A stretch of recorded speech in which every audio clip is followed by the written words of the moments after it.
There's some Poshmark advice that I've recommended in some of my previous videos that I no longer do anymore. And that is just because my life and my schedule has changed a whole lot over the past year. I have a 10-month-old, very active baby now, and I just don't have the same amount of time and energy that I used to have to invest into my reselling business. That is why this year I'm really trying to reel it back in and to stop wasting my time on activities that have a low impact in my reselling business, and instead invest that saved time into those activities that are going to have a big impact in my overall sales. In today's video, I'm going to be sharing those things I no longer do on Poshmark.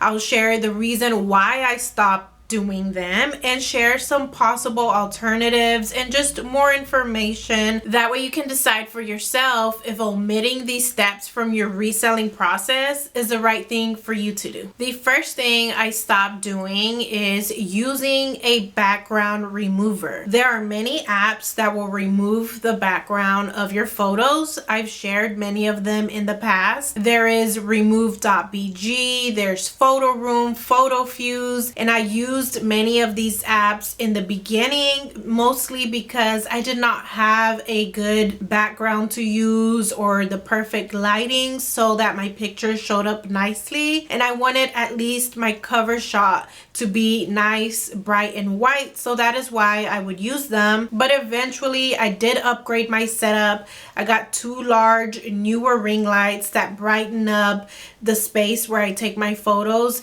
very nicely, so I didn't need to use these background removing apps anymore. But I still did continue using those editing apps because I liked the optic white effect it would give my photos. So it was a very hard step to let go of. I thought that my sales would start to go down if I stopped editing my photos in that way, but eventually I just went for it. I stopped using these background removing apps on most of my photos now. I only use them on white items. I will go on to List Perfectly. With a click of a button, it will remove my background and then add a light gray background instead. And I do that to add some contrast so that the white items show up better in my photos. Sometimes items will also come out a little bit dark, so I'll use List Perfectly's editing tools to brighten them up a little bit. But other than those 2 instances, for the most part, I am uploading all of my photos to my listings as is. Out of all the things that I'm going to mention in this video, removing backgrounds is probably the one that takes the least amount of time. It only takes about a minute to remove the background of an entire batch of photos, but at the end of the day, minutes do add up, and as I said, I'm trying to remove any processes that do not impact my sales directly, and this one did not. Uploading my photos as is has not affected my sales at all. If you're still doing this, I recommend you invest your money in a quality picture setup instead. Get yourself a trifold board, put it on top of a desk. That will create a neutral color background. You just add a couple of inexpensive lights over the top.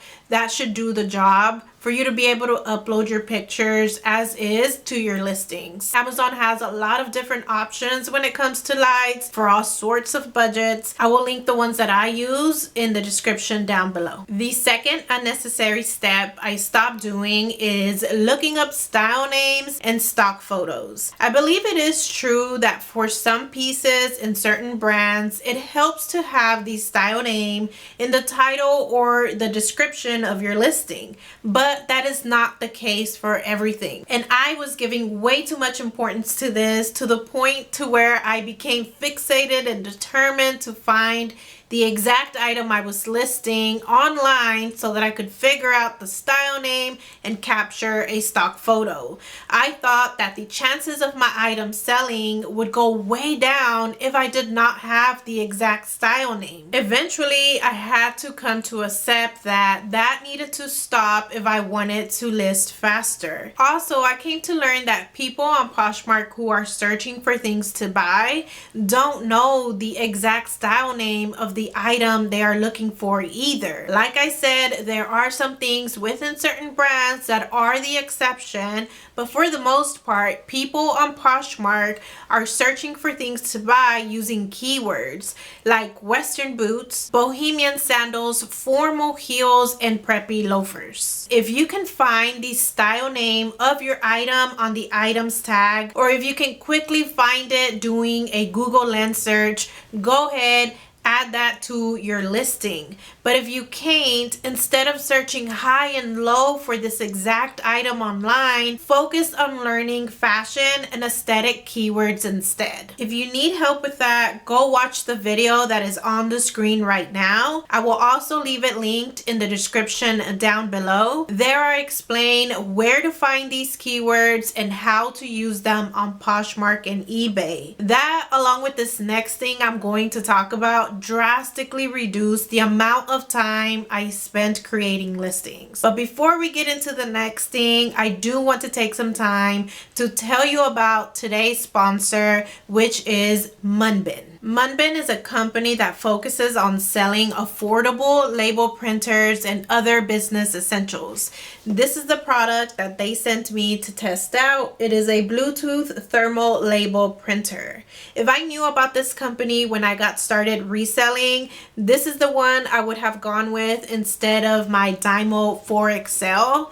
They both work great, but this one right here is just a lot more affordable. And you know, I am all about reducing costs and keeping costs low when you're just getting started. Currently on Amazon, this one is $89. The Dymo refurbished printer is over $300. And for $89, the quality of this Munbin printer is not bad at all. I like that it was super easy to set up. It's small and compact, but my favorite feature of all is that it is Bluetooth compatible, so I can print shipping labels for my Poshmark orders right from my phone. To do that, just go to the sales menu, click on a sale to go to the order page. At the bottom, you're going to select the download shipping label option. Then you'll go to the downloads on your phone, select the Munbin printer to send the shipping label there. The size you want to select is the first one, the 3.9 by 5.9 inches. Make sure your printer is on and select the Bluetooth option to connect the printer. Once it's connected, you'll just click the orange print button. If you're looking for an affordable thermal label printer, I think this one is worth checking out. I will leave their Amazon link down in the description below. But now, on to the video. The next thing that I stopped spending so much time on is researching prices. Being that there is no exact way to come up with the perfect listing price,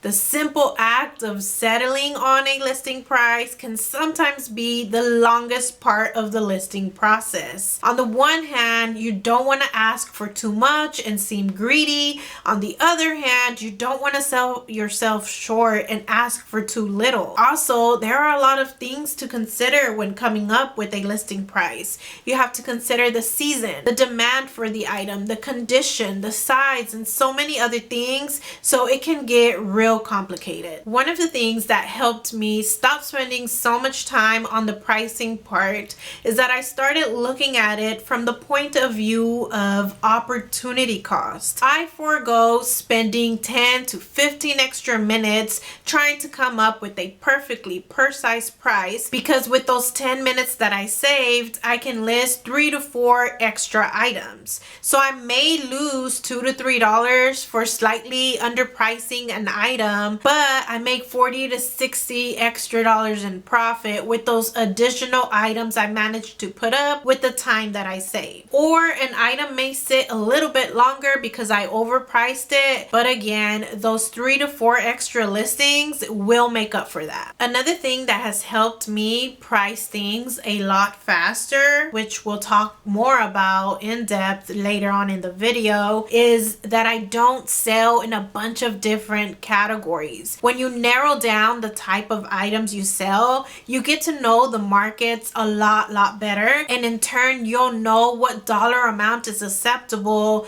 for the items you are listing. 80 to 90% of the time I put up my listings and I already know what to price them at without searching anything up. If you find yourself spending way too much time doing pricing research, I suggest you start thinking about what it's actually costing you. What could you get done in your business with the extra time you save? And also consider listing in less categories. Again, more on that later. For now, let's move on to the next thing I cut out of my process, which is closet clear out messages. Closet clear out is one of my favorite sales tactics that I used and that I share with others. If you don't know what closet clear out is, I do have a whole video dedicated to it. I share in detail all of the rules, regulations, when it happens, and everything you need to know. So go watch that video if you don't know about it.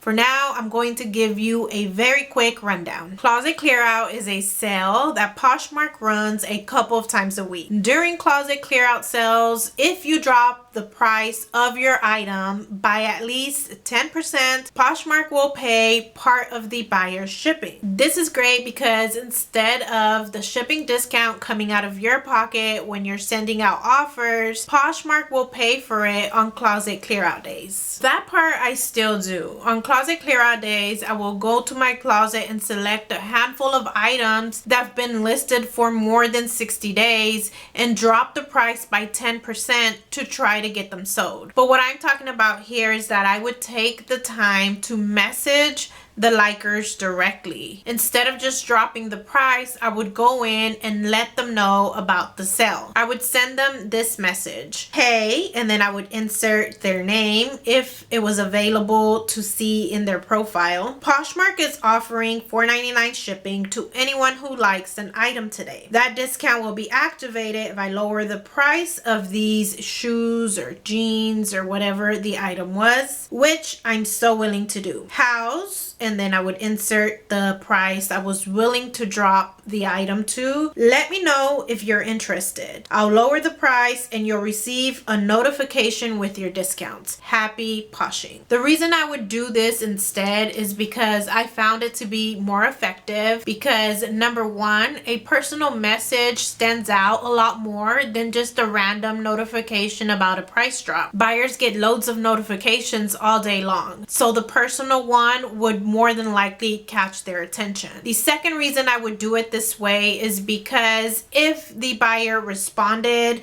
and said yes, then I would go ahead and drop the price. If they never responded, or maybe they responded saying no, this is not a good time, then I wouldn't have to go in and drop the price of my item, and then it could have a chance to sell via offer on another day. In the beginning, this method worked really well. I would make many sales on Closet Clear Out days by sending these messages out to likers. On the low end, I would probably make like 4 sales. On the high end, I could make up to 7 to 8 sales a day using that method. But as time went on, this became less and less effective. I would have some people respond back and agree to the price drop, but not as many as before to make it worth my time. I'm not entirely sure why it stopped working as well, but the theory that I have is that Poshmark's new feature where you can bulk message likers had something to do with it. Before, it wasn't as common to receive personal messages from sellers. Nowadays, app users get lots and lots of marketing messages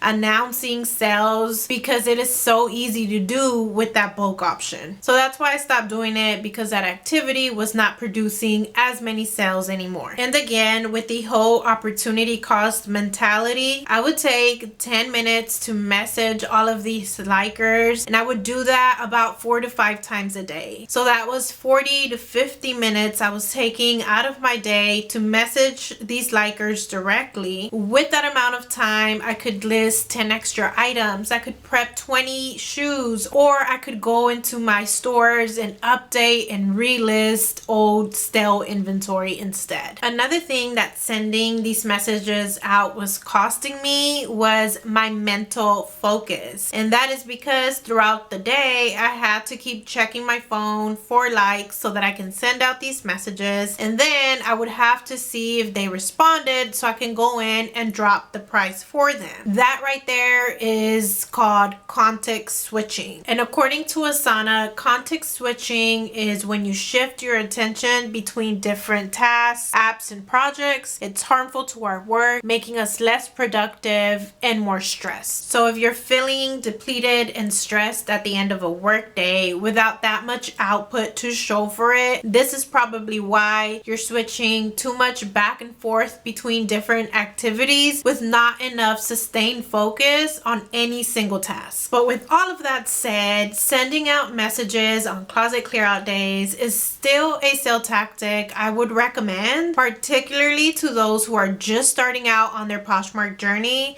because as I said, I still did make sales using this method. I just didn't make as many as I used to. And since I have 500 items in my closet and I share a whole lot throughout the day, I was getting lots of likes and therefore I had to send a lot of messages out. But if you're just starting, you more than likely only have a handful of items and you aren't getting as much activity, so you do have the time to be sending out these messages to these likers. And when you're just starting, one of the most important things is to get those sales coming in, get some momentum, and get the money back that you invested into these items so that you can reinvest and keep growing, and so that you can build up your reviews to build up your closet status as well. But I recommend you evaluate every week how many sales actually came from sending out closet clear out messages. That way you can determine if the time invested is worth the sales you're making. Along the same lines, the next thing I stopped doing was sending out bundle messages. As I mentioned, Poshmark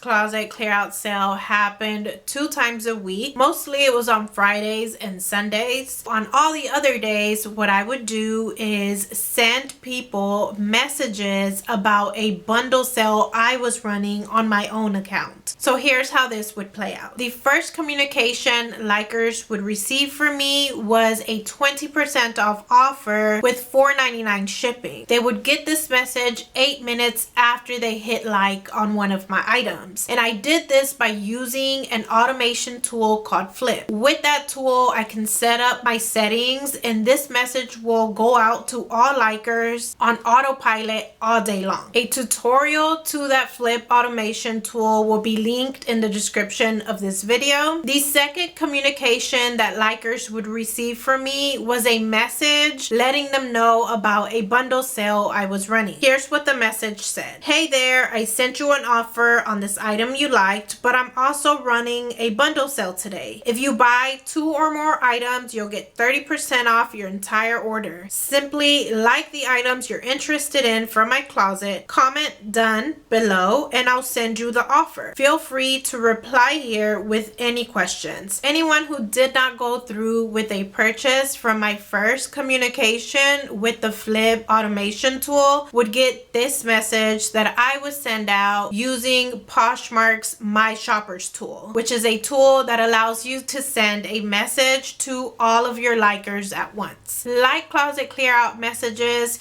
using this method worked really well in the beginning. I was making 3 to 4 bundle sales a week, but over time, this method started to lose its effectiveness too. I started making 1 to 2 bundle sales a week, sometimes none, so it really was not worth my time to continue doing this anymore. The reason why this stopped working so well could also be because, as I mentioned before, messaging buyers directly is not as impactful as it once was because more people are doing it. But it could also be because, as we'll talk about next, I have less variety in terms of categories that I sell. I have about 500 items listed right now. About about 30 of those items are clothing pieces. The rest of it is all shoes. And I don't think that many people are out searching to purchase multiple shoes at once. This may still be worth doing for those of you who sell in the clothing category, but only if you have several hundred items listed. Because with more items, buyers have more options to create these bundles. And in the clothing category, there's a lot more to choose from, to mix and match, to create different outfits too. So if all of that applies to you, I think you should go ahead and try it if you want to. But just make sure to assess your results weekly to see how many bundle sales you're getting from sending out these messages,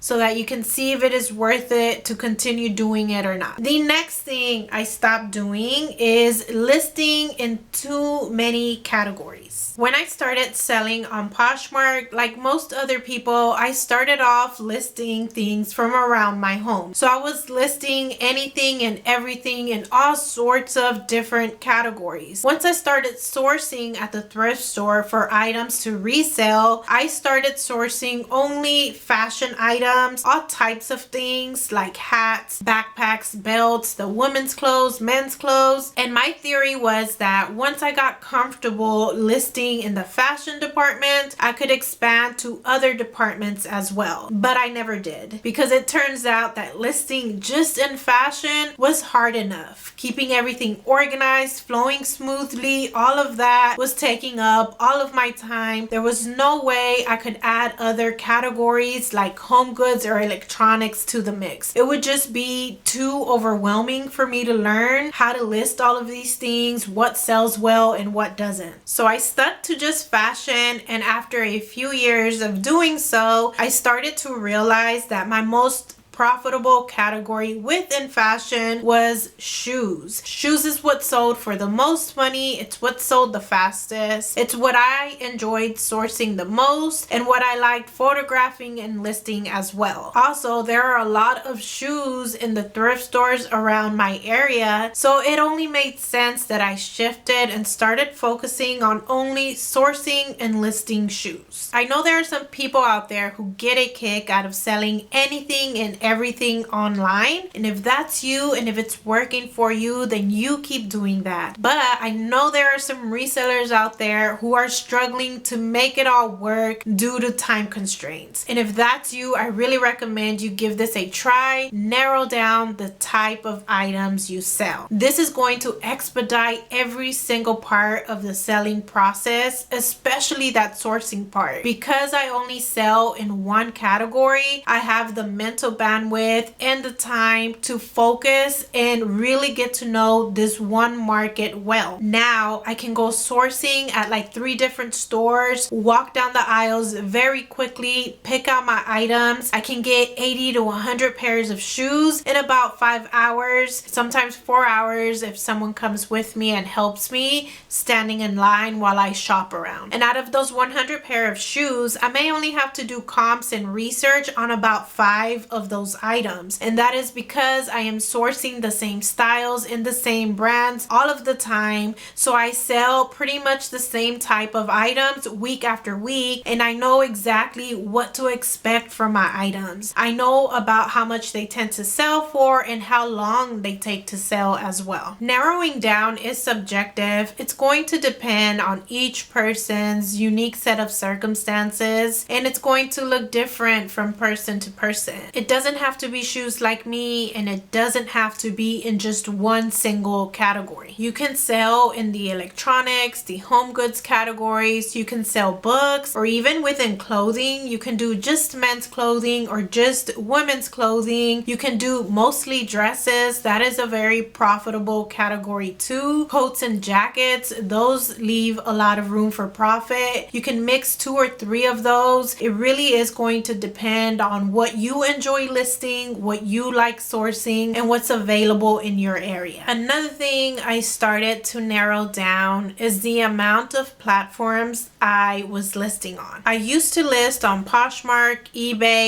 Mercari, and I was starting to list on Depop too. Now I'm just listing on Poshmark and on eBay. I went back and forth with Mercari for a while. I really liked selling on that platform in the beginning, but over time it just seems that they've gone downhill. It is very frustrating selling and even buying from that platform right now. At its peak, Mercari was probably making me 1 to 2 sales a day. Slowly over time, that went down to 1 to 2 sales per week. At that point, it was causing more stress than it was worth, so I decided to finally drop it for good. I don't know if it's just the type of items that I'm selling. Maybe for other people in other categories, it's working out a lot better. So if you're selling on Mercari and you're selling in a different category other than women's shoes, let me know how it's going for you in the comments below. As for Depop, unlike Mercari, that is a platform that I would like to revisit. I really enjoyed listing there too. It is so hip, so fun. So in the future, when I'm a little bit more established with my current schedule and routine, I am going to attempt to grow a Depop shop again. But for now, I'm just sticking with Poshmark and eBay since those are my money makers at the moment. If you're listing on multiple platforms, this is something I recommend you do. Evaluate where your sales are coming from and think about if it is worth cross-listing on so many platforms or not. Selling on more platforms does not always equal more sales and more growth in a reselling business. Sometimes spreading your attention and energy across too many things can actually slow you down. For sure, you should have at least 2 platforms because sometimes these platforms make some changes and sales start to slow down for a little bit. So it's always good to have a backup platform to rely on. But I think after that second one, that third one better be well worth it. And after 3 platforms, I think that is just way too much, especially for someone who's doing this by themselves with no employees and no help at all. At that point, you could just be wasting your time cross-listing onto too many platforms, trying to manage all of them and do customer service on each of them. In the comments down below, let me know if you also stopped doing any of the things that I mentioned or if there's something else you stopped doing in your reselling business. One other thing that I did not mention that I did stop doing is starting my descriptions for my listings from scratch. I started using detailed templates so that I can list a lot faster, and I did create a whole video showing you exactly how I go about creating these templates. If you want to watch that, I will leave it linked right here. Thank you so much for watching this video, and I'll see you in the next one.